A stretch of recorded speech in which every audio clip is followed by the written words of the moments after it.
Howdy, stargazers, and welcome to this episode of Star Trails. I'm Drew, and I'll be your guide to the night sky for the week starting November the 3rd to the 9th. Today's show is going to be a little different from our usual format. Last weekend, I attended a star party hosted by my local astronomy club, so I thought it would be fun to take you inside the party, where I had the chance to chat with astronomy enthusiasts of all ages, from seasoned stargazers to curious newcomers. And later in the show, we'll take a look at what you can expect to see in the night sky as we kick off November. So grab a comfortable spot under the night sky and let's get started.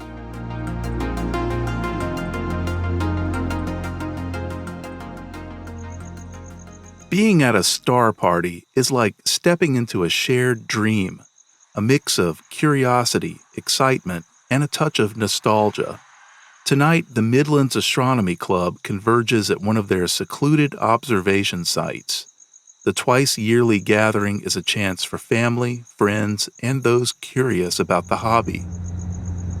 After an hour's drive northward, with daylight waning, I arrived at the club's dark sky sanctuary just in time to join the familiar faces that bring these nights to life. Seasoned observers, club veterans, and newcomers. Telescopes of all kinds already point skyward, waiting for nightfall. Skies are clear for now, but a front is forecasted to arrive this evening, and that could bring clouds or even rain. The real star of the event is the food, and we'll enjoy the cookout even if observation is impossible. Club President Mike Roberts, who normally plans the club's monthly meetings and topics, has one of the most important roles of the night, manning the grill. Ever since I was a kid, I've always looked at the sky. And that's true of most of us. Most of us have been doing this for our entire life. And I just like getting out there and looking at the sky. But it's not just about looking at the stars. It's about sharing that fascination, connecting with others who feel the same pull of the cosmos.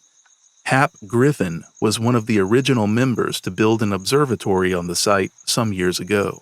It's a chance for people like us that are just enamored by the night sky and getting together with people that are interested in the same things that you are under a really magnificent night sky is just the best.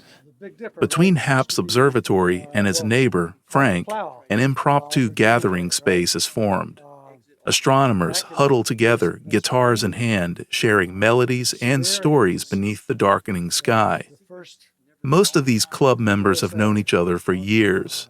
I'm a relative newcomer, but before I knew it, someone handed me a guitar and invited me to join in over the murmur of cosmic chatter. The plow was a big deal because they hadn't really discovered how to do agriculture yet. You know what I mean? So, yeah, that was important to them. That's Omega Centaurus. That was my next guess, because they had that color. Yeah. That dim copper color around it. That's great. But that's with a homemade telescope. Wow. I figured that, ground figured it, polished it and figured it. And that's the scope that I built. It's carbon fiber tube. Wow. F3.9. That's beautiful. As you can guess, it doesn't take long before the talk turns to telescopes. Well, I joined the club when I was 13 or 14 years old. I've been in astronomy since 1985 as a first grader. That's past club president Wes Munn. Seriously, I started with a department store telescope from the old service merchandise. You probably remember this in the 80s. It showed me the craters of the moon, and I thought only PhD scientists could see that, but that was my ticket. And that telescope, looking back, is far inferior to what I own now. But I treated that thing like it was my own Lowell Observatory or Mauna Kea Observatory. I just felt like I just discovered the moon myself. For many, telescopes are more than tools. They're extensions of a passion for the stars, each scope reflecting its owner's unique story. Okay. So the light will enter here, gets corrected, color corrected and aberration corrected, bounces off the primary mirror, back toward a mirror mounted in the center of this corrective lens, right? Amateur astronomer Steve Dornberg takes pride in using what would be deemed a vintage scope nowadays. His blue, gray, and gold Dynamax scope looked futuristic in the early 80s, but has since graduated to retro cool status, judging by how many gawkers he gets when he sets it up. Well, assuming I can keep my optics from fogging up, I'll get my 8-inch Schmidt Cassegrain made by Dynamax, which is no longer in production, out here, and we'll take a look at some stars. And this is a crescent? This is a Dyna. It's a competitor to Celestron. Okay, it's called Dynamax, and it's no longer in business. But the same. In an era when most astronomers are using some sort of computer-assisted guiding or a smart scope, Steve relies on methods more in line with the age of his scope, which still renders beautiful views of planets and deep sky objects. Absolutely. The optics, I've taken meticulous care of the telescope in the years that I've had it, and it's all about the optics at the end of the day. I don't have a lot of the gee-whiz computer technology because it simply didn't exist when I bought the telescope. But it can track. I do have does have a drive motor on it, and it can track if I align it properly. And other than that, I have a Tyrion Epoch 2000 star chart in here that I can look things up. It is not totally current. Some of the stars may have drifted a bit in 24 years, but they should be relatively close. So my right ascension and declination may be a bit off, but hey. Across the field, a crowd has lined up to view the setting sun through a solar scope.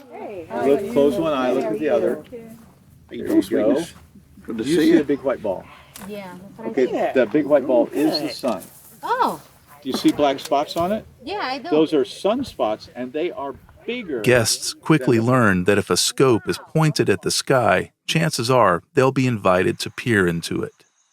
When you come to a star party, there's going to be generally a number of different types of telescopes to look through. If you're trying to get an idea for a telescope that you might want to buy, if you're a beginner, it's great to look through a lot of different types of telescopes because there'll be a half a dozen different types of scopes here, and you can see what the pluses and minuses are of each and things like that. So a star party is a great chance to actually kick the tires, so to speak, on other people's equipment, and they're happy for you to look through it, or they wouldn't have brought it. Oh, we got bands. All right, repeat the view. Is that better? Oh my God. Yes, you need to see that. Yeah. Don't touch anything.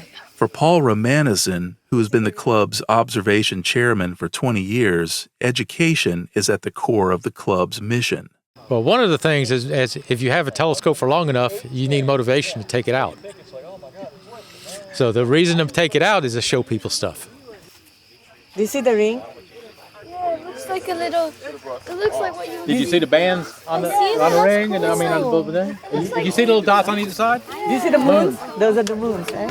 Well, we do programs for schools. We got an outreaches coming up, 2 more. We try to do them around the first quarter moon, so there's something that's got nice visuals.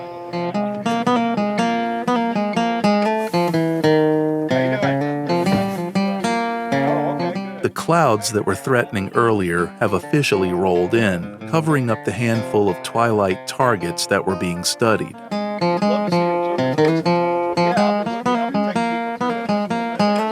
But no one is singing the blues. Some of our best star parties have been where it did cloud up and we just all sat around and talked. I remember one, we were supposed to watch a meteor shower, I think, and a bunch of us got together and it was cloudy. We didn't see a single meteor, but we sat around and talked, and I thought, here are people that know what I'm talking about, and I know what they're talking about. You know, when I mention some big technical term or some concept, the fact that they understand what I'm talking about and that they're talking about the same things that I'm talking about, it was enlightening. It was like, hey, bing, the light went off. I've got to be a part of this forever. Drizzle has begun, and several of us hastily toss our gear into cars and prepare for the long ride home. For most newcomers, the experience has been worth it. I saw Saturn, and I saw the moon right next to Saturn. I am very surprised to see in these telescopes how you're able to see a different side of Saturn. And I also enjoy the solar telescope. That was very surprising. I actually didn't expect to see a spot on the sun. I saw the moon and I saw the sun earlier. I saw Saturn pretty close. It was pretty unique. The sky, to these stargazers, is a canvas that stretches into infinity. It's alive with stories that reveal new wonders. Each time they look, they see something new, a brightening star, a comet, or simply the vastness of space itself. The sky is not painted on. It actually has depth and meaning. So if you look at the sky through a telescope or a pair of binoculars, and then you increase the magnification on it, you're going to see farther out. You're always going to be able to see more. And there's stuff happening out there all the time, and stars are getting brighter, and they're getting darker, and they're moving, and they're doing all kinds of things. And so there's the sky is really a never-ending source of fascination. There's a lot of stuff going on out there.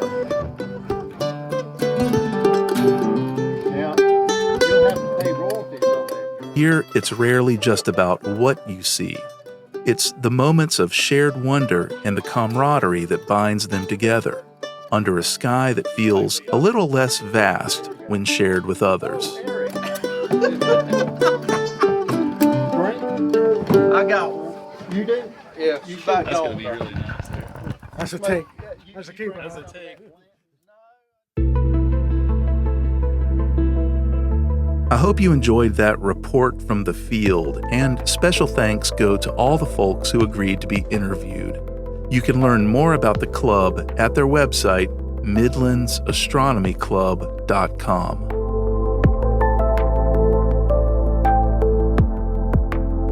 This first week of November promises to be great for early evening stargazing sessions, as the moon's faint crescent and early set times allow for dark skies by mid-evening. Also, daylight saving time ended today for observers in North America, so we have an extra hour of evening darkness for stargazing. Hopefully, you didn't bank on seeing the so-called Halloween comet C2024 S1. Astronomers were predicting this one to be bright enough for daylight viewing, and then, as comets sometimes do, it was vaporized on its trip around the sun. Flying as close as 850,000 miles away from the sun, this comet was considered a sun grazer. Maybe they should have called it Icarus. Comet C2023A3 Sushinshin Atlas is still out there, but it's fading fast. You may still be able to catch it with binoculars in a dark western sky for another week or so.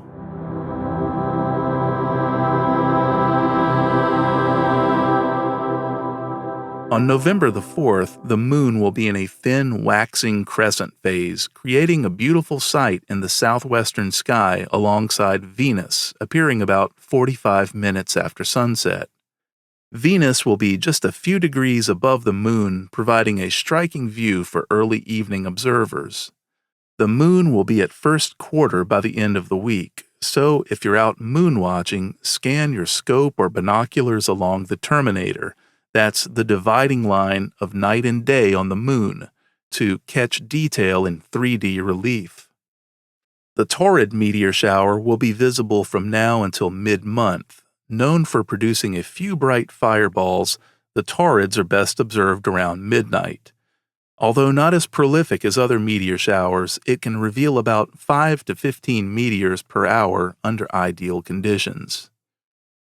Venus is low in the southwestern sky after sunset and bright, gradually setting about 2 hours after the sun as it moves eastward through Ophiuchus. Saturn will be visible in the south after sunset, situated in Aquarius. The ringed planet's position makes it a reliable sight for early evening viewing.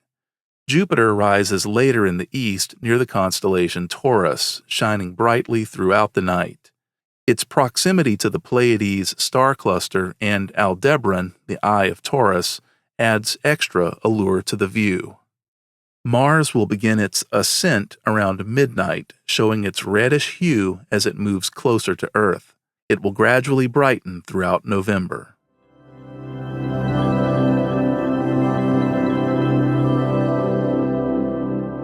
This time of year offers up some classic deep sky objects loved by both new and veteran stargazers. First up is the Andromeda Galaxy M31, the closest large galaxy to our Milky Way.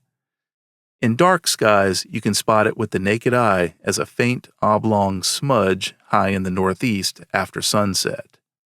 With binoculars or a small telescope, you'll see more structure and appreciate the grandeur of our neighboring galaxy, located more than 2 million light-years away.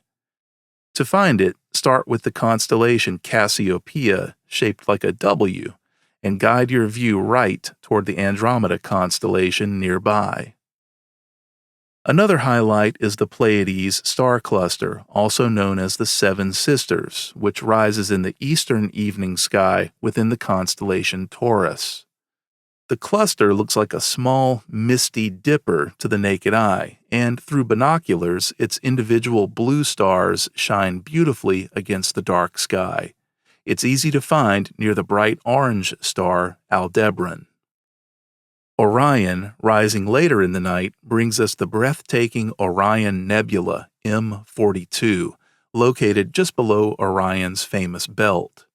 Even without any equipment, you'll see a soft glow in Orion's sword, and through binoculars, M42 reveals itself as a cloud of gas and dust, a stellar nursery where new stars are born. The nebula is one of the easiest and brightest deep sky objects to observe, making it a favorite during the late night and early morning hours. Finally, don't miss the double cluster in Perseus, located between Perseus and Cassiopeia. This pair of neighboring star clusters glows faintly to the naked eye, but reveals a stunning array of bright blue stars in binoculars. It's a treat on crisp autumn nights, and it's easily accessible from northern skies. That's it for today's episode of Star Trails. If you found this episode informative or entertaining, please share it with a friend. The easiest way to do that is by visiting our website, startrails.show, where you can find all of our episodes, including transcripts, night sky maps, and more. Until next time, keep looking up and exploring the night sky. Clear skies, everyone.